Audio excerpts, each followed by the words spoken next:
और अब आपको सीधे लिए चलते हैं महाराजगंज, जहां पर सीएम योगी आदित्यनाथ दौरे पर पहुंचे हुए हैं। उद्घाटन समारोह में संबोधित कर रहे हैं, वहां पर शिरकत कर रहे हैं। तस्वीरें आपको दिखाएंगे, सुनाएंगे।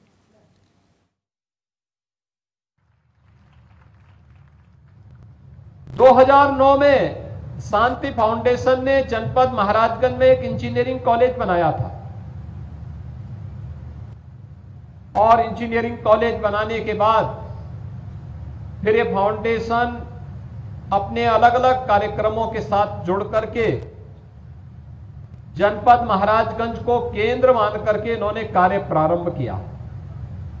और आज ये प्रसन्नता का क्षण है कि यह क्षेत्र आजादी के बाद लगातार विकास की दृष्टि से उपेक्षित रहे हैं। ये तराई के क्षेत्र माने जाते थे।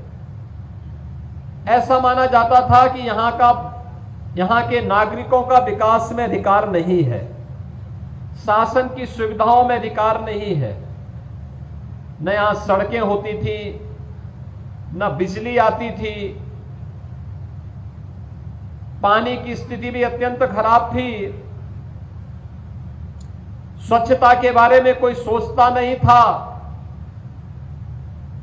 पेयजल और गंदगी के कारण परिणाम क्या था? इंसेफ्लाइटिस जैसी बीमारियां यहां की जवानी को ही निगल जाती थी। मलेरिया से क्षेत्र त्रस्त रहता था। चीनी मिलें जो कभी यहां के विकास की आधार थी, एक एक करके बंद होती गई। विकास से कोसों दूर।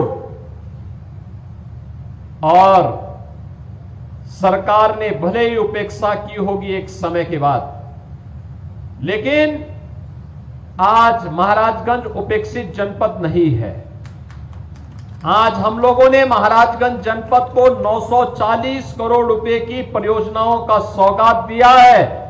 प्रातःकालीन सत्र में यहां के माननीय सांसद, माननीय विधायकों की उपस्थिति में चौक बाजार में एक बड़े समारोह के साथ 940 करोड़ रुपए की परियोजनाओं का सौगात जनपद महाराजगंज की अलग अलग योजनाओं के माध्यम से मिला।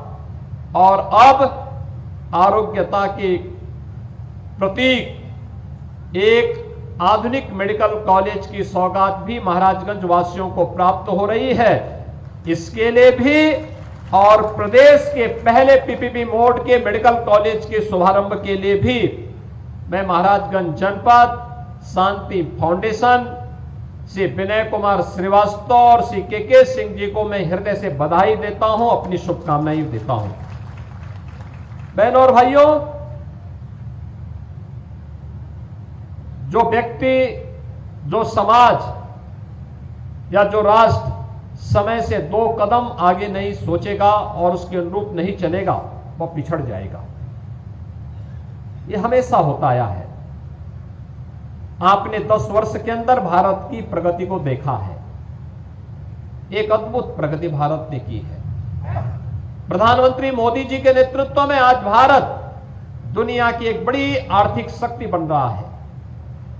2014 में जो भारत दुनिया की 10वीं बड़ी अर्थव्यवस्था माना जाता था और कई वर्षों से यही था कि भारत केवल 10वें नंबर पर ही रहेगा, लेकिन मोदी जी ने उस मिथक को तोड़ करके मात्र 10 वर्ष के अंदर भारत को दुनिया की 5वीं बड़ी अर्थव्यवस्था बना दिया है।